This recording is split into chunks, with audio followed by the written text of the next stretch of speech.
Well, hey there, folks, and welcome to The Roundup. We're a Cowboy State daily podcast. I'm your host, Wendy Corr, and I love to introduce people to really interesting characters from our Cowboy State. And today, you want to talk about interesting.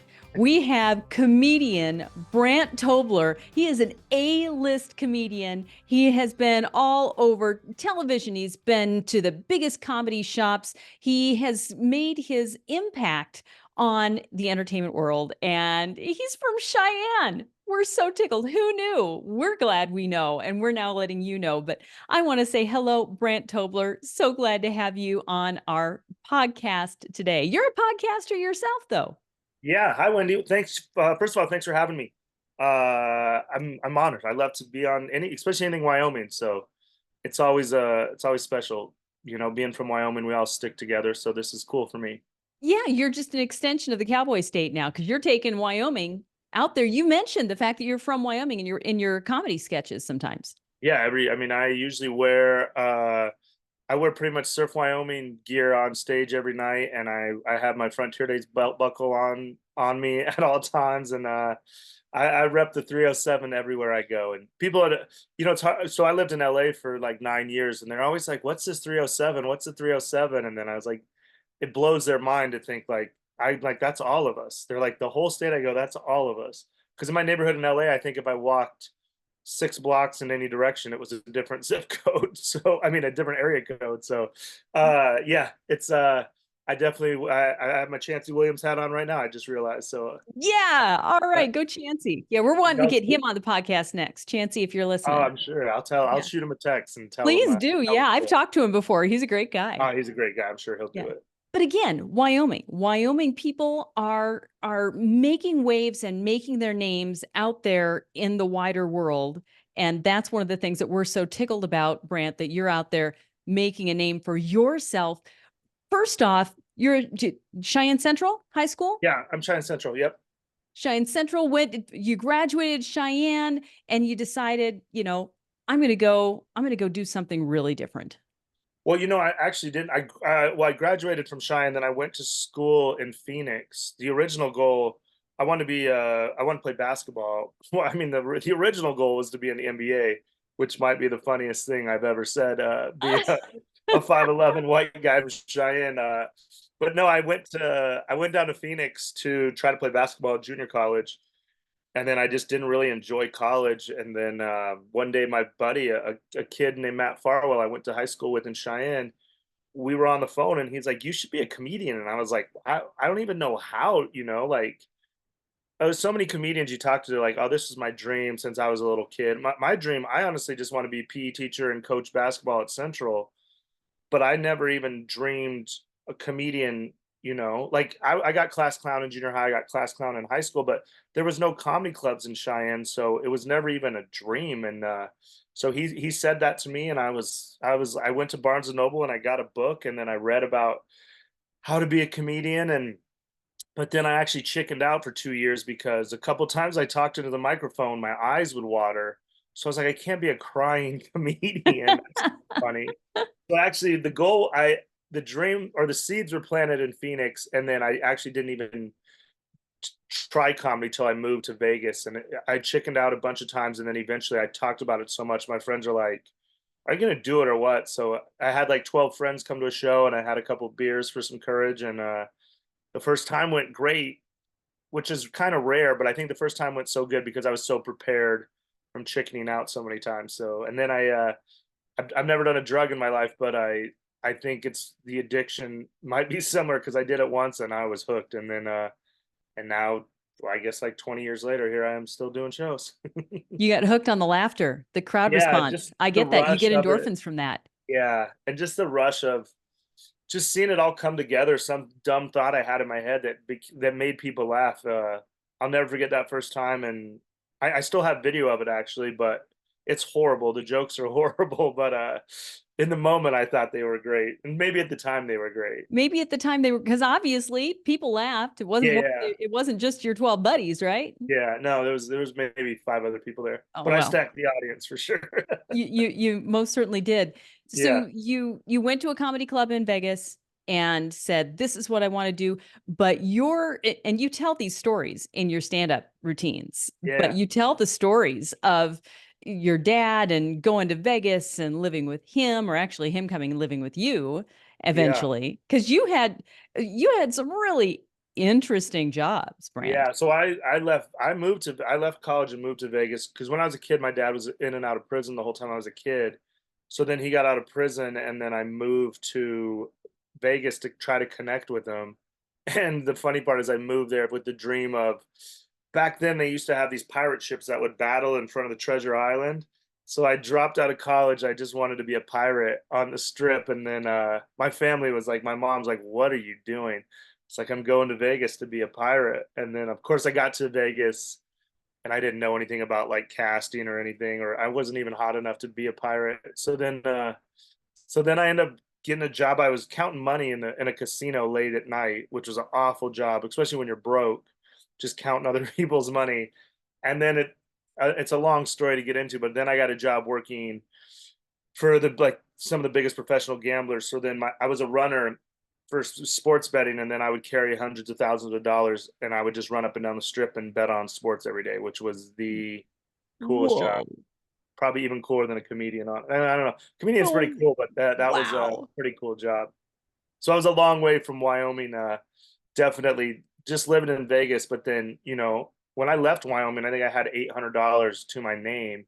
So to have $100,000, I mean, I had $100,000 on me 24/7, 365, because you never knew when you have to bet. So when my bosses would call, I just have to go bet. So it was, I was a long way from home, needless to say.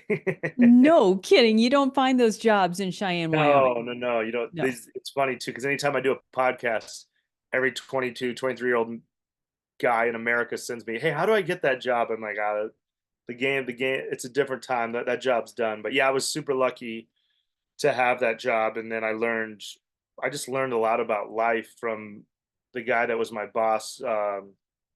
Ended up just I just learned so much from him, and he'll always, he changed my life, and I'll always be grateful for him. Did he open doors for you, or did you open doors for yourself when it came to becoming a comedian? No, no, no. It was all me. Because at the time I couldn't. So that show I did wasn't at a comedy club. It was just at this little bar off the strip. So the local comedy clubs in Vegas didn't have any use for up and coming comics, because if you're like a headline, so as a comic, there's a host and then a middle and a headliner.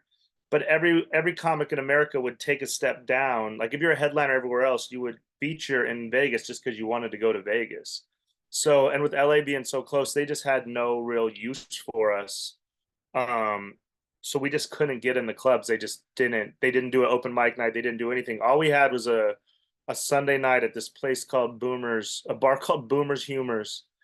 Well, it's called Boomers, and then they had a show called Boomers Humors, and it was 9:30. Started 9:30 on Sunday night, so it's hard to get a crowd. And but to be honest, the best days of my life. I mean, it's still like, I mean, I've done gigs all over the world, but there was nothing better. You'd have to drive over this little hill, and on those Sundays when you drive over the hill, most Sundays you just see your friends' cars, which was great, but sometimes you'd see like 20 cars, and I get my hair stands up on my arm thinking about it, because you're like, oh man, we got a crowd tonight. This is like a real crowd. So those are like, starting out, you make no money forever. I mean, you don't ever do this job for money, but those moments are still like some of my favorite, just because I'm still friends to this day with some of the guys and girls that I started with. So we just those will always be my favorite times. So how did you then come out of Boomers Humors and get yourself noticed to So where yeah, you started saying, "Hey, this is a real gig here. I'm going to make some money with this. I'm going to make a living." yeah. So what happened was there's a comedian named Doug Stanhope, and this is how long ago this was. It was, we were on MySpace, and he wrote an article. He wrote like a blog saying, "Hey, if you're a comedian, you got it. You can't wait for the clubs. You got to do it yourself." So I was making a ton of money with that job. I mean, I was making $4,000 or $5,000 a day sometimes. So I had a bunch of money, and I had a big backyard where I was staying with a huge balcony out the master bedroom that could hold like 100 people. So I just said, you know what, I'm just gonna do shows in my backyard. So I reached out to Doug Stanhope, who was, a famous comedian that everybody respects. I said, hey, I read your blog. I built a stage in my backyard. Will you come do my show? And then he said yes. So then once I had his like approval, then I reached out to other comedians. And then so like my first show was Tig Notaro, who's a super famous comedian now. And then like I had Doug Benson and Brody. So I did all these backyard shows, but I was making so much money uh With in the your day gambling. job. Yeah, so that I would just promise the whole door to the comedian. I said, if you come here, you get all the money. I'll buy you a hotel. So I rented porta potties. I set up like a club in my backyard, and then the Stanhope show was the biggest one I had. 240 people in my backyard, and then I got evicted like a week later. I was going to say, I bet your neighbors hated you. Well, you But know what's yes. funny is that I tried to do good by my neighbors. So I lived in a cul-de-sac. So I went and I invited all my neighbors to the show. I gave them a $50 gift card, but I didn't realize, 240 people, it extended way past my block. And then and I did it on a Thursday night. And so some people saw the magic in it, but then some neighbors and just the fact I was charging and just some rules, but in comedy you just there's no rules. You just go for it. So that luckily that kind of put me on the map. So then people are like, oh, you're the backyard guy. And then eventually a comedy club called LA Comedy Club opened up in Vegas, and they started taking a chance on us, mainly because they didn't have a lot of money, so they needed us to work for free.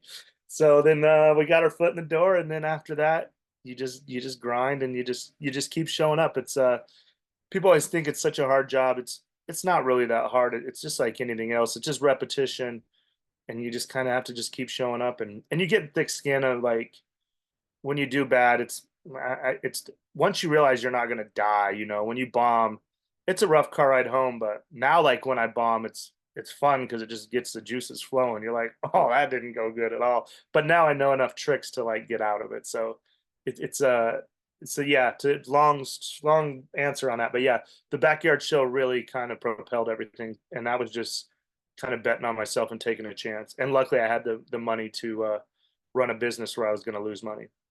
Yeah, betting on yourself though, truly. Yeah, yeah. That's really what you did. So when then did you expand out of Vegas? At what point did you start getting invitations to go to some different shows? Because you said you've performed shows all over the world, which I Yeah. think is phenomenal. So that was the hard part, was that so with the gambling job, the biggest thing we did was Saturday, Sundays was betting football. And then again, like I said, there's weekends I'd make $8,000-9,000 cash under the table. So I got a manager at about the 5 year level of my career. So then my manager would be like, hey, we got you booked in Dayton, Ohio. It's 5 shows, it pays $800. You have to fly yourself out, but they'll give you a hotel. And I'm like, well, I can't just so I couldn't my comedy career, just by fun, just mathematically didn't work. I told my manager, I was like, well, I can't miss a Saturday or Sunday.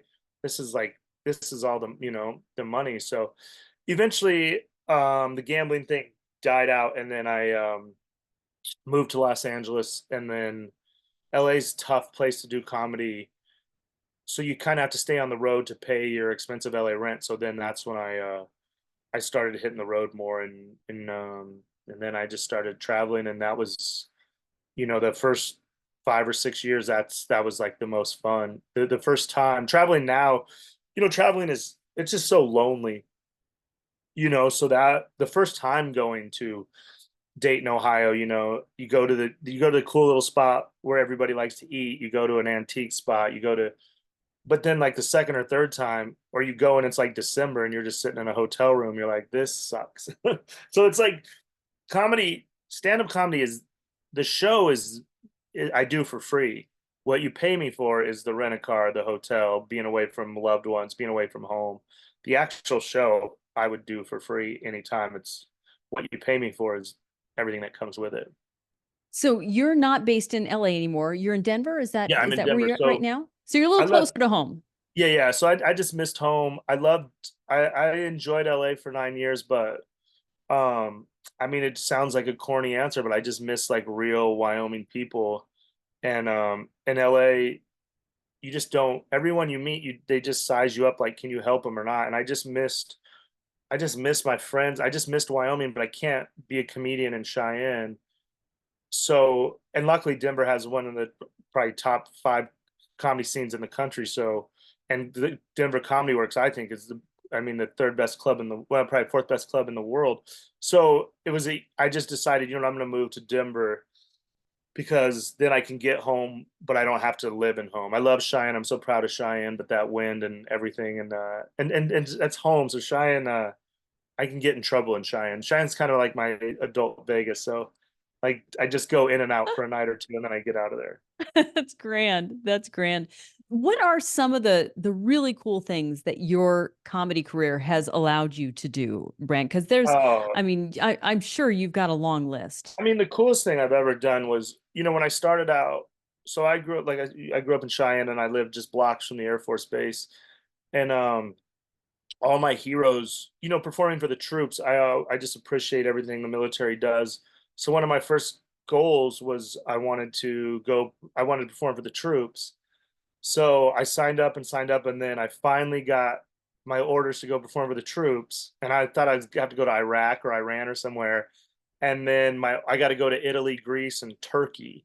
So for a kid from Cheyenne to get to go, the honor of performing for the troops, but to get to do it in Italy was so incredible. And then those shows were so cool because you would get there and everything's so formal and strong handshakes and eye contact and everything the military way. And then we would do our show, and afterwards the vibe had just changed. It was hugs, and they'd be like, "You don't know how much we needed this," and thank you. They're thanking us. I'm like, I didn't do anything. Like, you guys, thank you guys. So that's always been huge. The first time I came home, um, in Cheyenne, I did a show at the Atlas Theater, which is a theater I rode my bicycle by 1,000 times. And so that first time I came home, and everybody came out from Cheyenne Central, Cheyenne East. Everybody I knew came, and I did really good.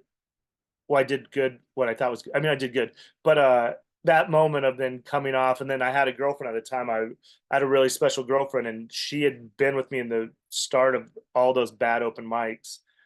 So I'll never forget coming off stage and then going behind the curtain and just hugging her and just started crying. And then she's like, "Hey, stop crying." They're like, "Give me your standing ovation, go back out." So like stuff like that was cool. And then also just like, I lived in Hollywood. I never dreamed. I thought I could go to space before I growing up in Cheyenne that I'd ever live in Hollywood. So I lived right in the middle of Hollywood for 9 years. So all that kind of stuff is just like having like famous friends is, some people are like every having famous friends is pretty cool. So like sometimes when my phone will vibrate and I'll look and it'll be a celebrity, I just pinch myself like, oh, this is my friend. This is the guy I watched on TV as a child. He's calling me to just check in and see how I'm doing. And so stuff like that is like just for just stuff. I always say I outdream my dreams. Like I have never dreamed I would get to do all the cool stuff and be all over the world and just telling dumb stories about my child, just my life. So pretty cool. Where do you get? You've got some real classic stories about the time you tried to kill your dad. Yeah. There's that. Yeah. And Yeah. then the engagement boxers, that was that Yeah. yeah, That was, those are these all true it's stories? all true, Are these it's all, all true? yeah. So everything comes from like a true place. Some of it you just have to punch up a little to make it a little more entertaining, because some stories there's just a little lull between the start and the beginning, so you have to punch that up. But no, it's all like and that's what happens. People are like, how do you get material? And it's just everyday life. You just have to be focused. Like when something happens, the beauty is the iPhone. Something happens, I can just jot it down in my phone real quick and then come back to it. And I like to take walks every day. So then when I go on a walk, then I just put an idea in my head, and then I would probably look like a psycho walking down the street, kind of talking to the clouds, but then I'll just kind of just run it in my head, and then sometimes it works, or sometimes I got a pretty good idea on what'll work now. But sometimes it just some stuff will work immediately, and then some stuff I'll be like, it's close, but I just got to figure out what it's missing. So that's the fun part about it, is like when you come up with something new, like I have a story now, a new story, and I just can't wait to tell it every night. It's so strong that I have to put it at the end. But then the start of this show, I'm like, can't wait to get to it because it's just like it's like having a new girlfriend. It's like, oh, I'm I'm like giddy about it. So yeah, it just comes from everyday life. I try to, some of the stories are wild, and I had a tour where I was like, bad decisions make good stories, and I used to tell my ex-girlfriends like, sometimes I have to do bad stuff for work. I gotta live a little bit. I gotta get arrested or do something wild to because if I just live this perfect life, it's just not that fun. It's not funny. I mean, it's pretty fun, but Fun, but not yeah, necessarily it's not good for funny. the stage. Yeah, Yeah. Yeah. Oh my gosh. So you have taken your life experience, you've put it out there for everybody, you put a funny spin on it. Your timing, I'm sure, is what you have to have a sense of timing to know yeah. where to pause, where to make sure that the audience gets a chance to laugh here. You've taken that though now and you're doing a podcast. It's called The 31. Mhm. What does the 31 mean? What's So that? the 31 is just a podcast. I started in LA. So the premise of it, so I just asked 31 questions. 25 are the same each week, and then five are unique for that guest, and then one is a fan submitted question. So I've taken a break from it now because I got kind of burnt out on it. But I have like 300 episodes out there. I'll probably start it back up in the fall. But yeah, it was just a fun way to, especially when I lived in LA and I had access to all like the most famous comedians. That's kind of why it's on pause, is because I can only once I interviewed everybody locally, I can only pick who comes through town, and then some people are busy. So having a podcast, as you know, is great, but it's just getting guests. And the key to a good podcast is consistency. But then when you're asking someone to give their time for free and they cancel on you or flake, you can't really be mad at them, but it really messes up the momentum. So as much as everyone makes a joke, oh, podcast, everyone has a podcast. It's actually it's not easy. It's not. No, it's And you not. could No, attest. it's I can attest to And that. again, you No. just want, I mean, like you want Chancey, and I'm sure Chancey will do it, but then the day of, he could cancel, not because he's like big time, and then you just, Life especially, happens. yeah, and, Yeah. and you do this for free, and you just, it's not like a paid gig. So if something comes up, sometimes you just have to cancel, which I totally understand, but it just got annoying of like, because you just count on people, but you can't get mad when they flake. So I just Yes. need a little break. I kind of exhausted doing 200 episodes, all that's 200 of my friends. So now I'm just kind of giving everybody a break, and I'll probably Then start back in the fall. come back to him. Yeah, exactly. Yeah. So where can people find your comedy? Because I mean, I found stuff on YouTube and you've got Yeah. Instagram and you've The got best the Facebook best and place is YouTube. So I'm putting out a special probably next Friday called Suits and Stories, and it's five different stories in my five favorite suits. So if you go to Brandt Tobler Comedy on YouTube and just subscribe, and then my Instagram, I post a lot of videos and short reels and stuff like that. and if they want to open a book, you've got a book. You're a published I have a author. book. Look at that. Free roll right I have there. an incredible book that I'm so proud of. Again, like I mean, I dropped out of junior college three times. I never thought I would write a book, and I'm so proud of it because it's really good. And I mean, I'm biased, obviously, but the funny thing about it is all my Wyoming friends. It's kind of a backhand compliment, but so many of my friends are like, "Hey, man, I bought your book just because I love you."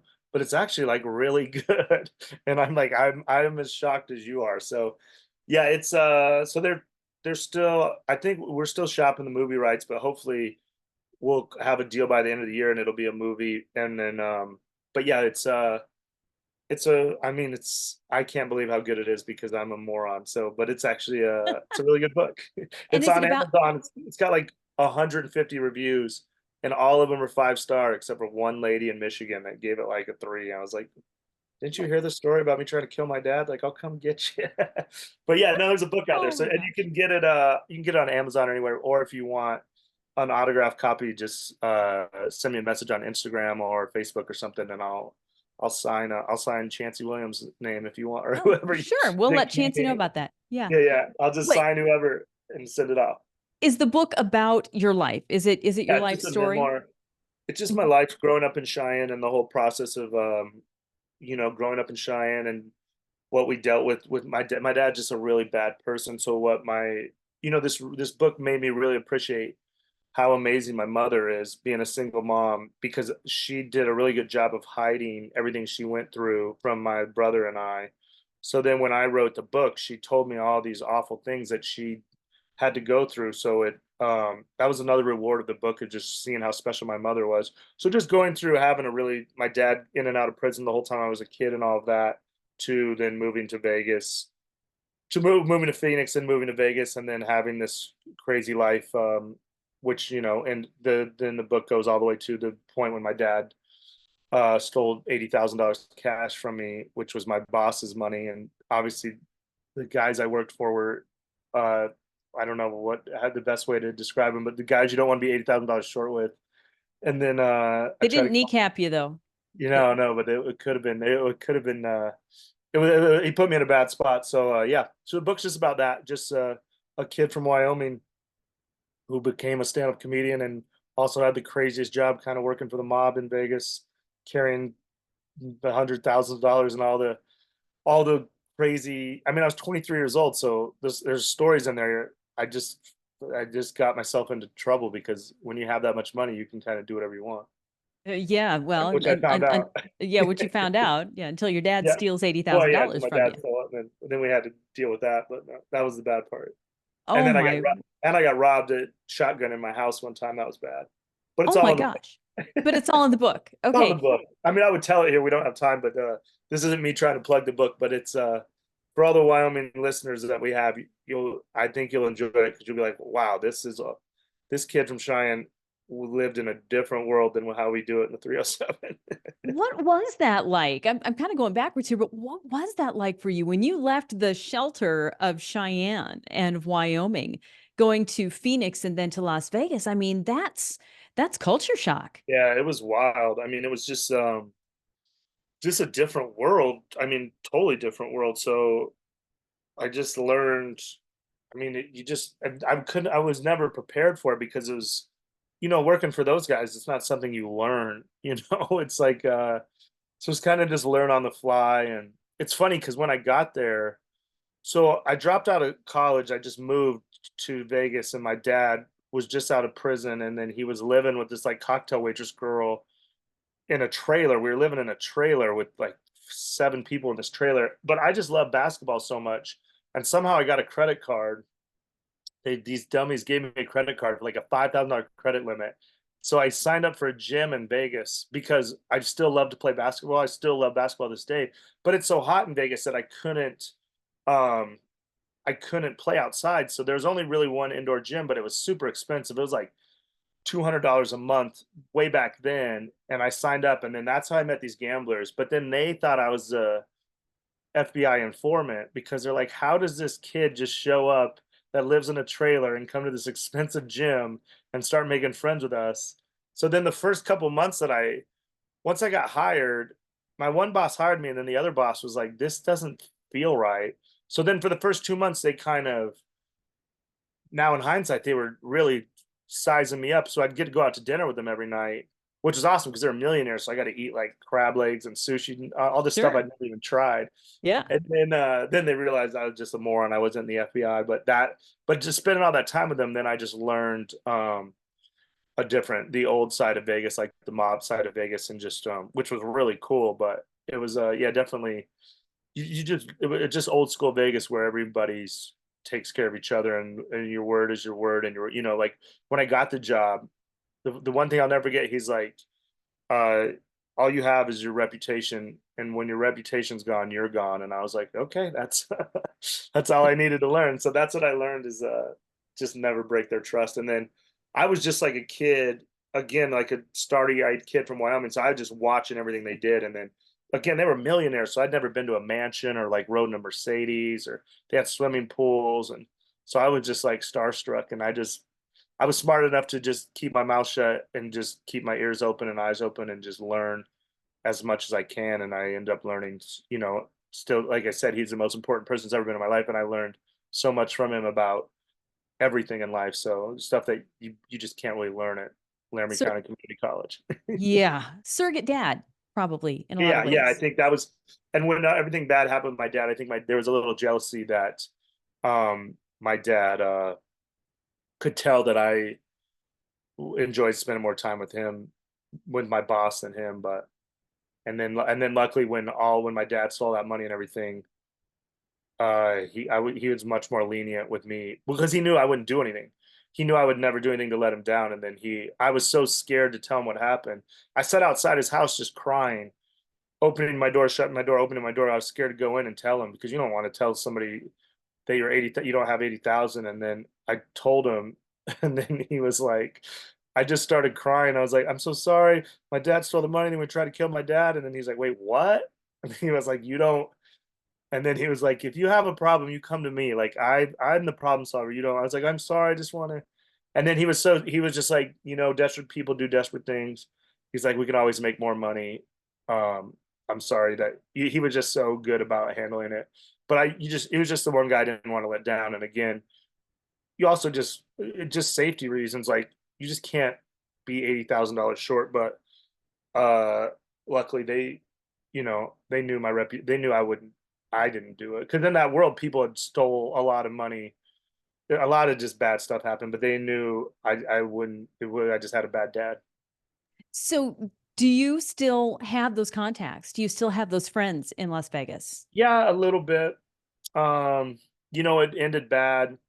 It's just a weird world. I was trying to explain it to some. It just we reconnected now a little bit, but not like it was. It's too long to go into, but it's just the gambling. That's the one thing about Vegas. Like LA was just fake, and then Vegas was just everyone just kind of worries about themselves. So it just a lot of just stuff happened, and then we were able to fix it. But that's kind of the reason I just wanted to come back home is I just miss like regular life. Real people, real Yeah, people. just real. Yeah. I just like to go to a barbecue or go to my friend's kid's soccer game or just stuff like that. Is you don't do in LA and in Vegas. Vegas is just a different place. Yes, thanks. But you're back closer to home now. Yeah. We're so glad to have you. We've talked about where we can find your work. We've talked about when you're going to be on the road. Are you going to hit the road again real soon? I'll probably hit the road in the fall. I'm finishing another book, and I'll probably go to promote that. But I'm just kind of enjoying the summer. I just booked a trip to Costa Rica this morning, so I'm going to go to Costa Rica for a while, and I'm just going to relax for the. I just want to enjoy the summer. I was on the road a lot this last 9 months, and like I said, it just gets boring. It seems like glamorous and fun. People are like, it's got to be so fun. I'm like, it's not. There's no It's a place like job. home. So yeah, and I always do Frontier Days, and then one of my closest friends is getting married up in Jackson Hole in August, and then I do like a charity event in Cody. So I'll just be spending a lot of time in Wyoming, and the beautiful summer in Wyoming is what I'm looking forward to, and a little Costa Rica. And a little Costa Rica. Yeah, Brandt Tobler, this has been just a thank really you, fun conversation. thank you so Thank much you. for Thank having you me. for Yeah, saying yes. thank Thanks you. for not flaking out, Of course, I would never. You know how we do it. We got to take care of our own. But yeah, no, I enjoyed talking to you. Thank you so much for having me. And it sounds like you guys are doing big things up there. That's awesome. We are. We are. We're just having a grand time here at Cowboy State Daily, especially being able to talk to people like you, Brandt, who is just taking Wyoming to the world. Yeah. Well, everybody watching, just tell your friends about this. Share it. I mean, I know how you have to plug your own podcast, and that's annoying. So I'll plug it for you. If you're watching this, share it with your friends, like, subscribe, do all that, give 5-star ratings. It's free, and it takes like 30 seconds, and you'd be surprised how much it helps. And the That's more all. you do that, the better guests you can get. Way better guests than me. You can get Chancey Williams. Right. No, Ned Brandt, Ledoux.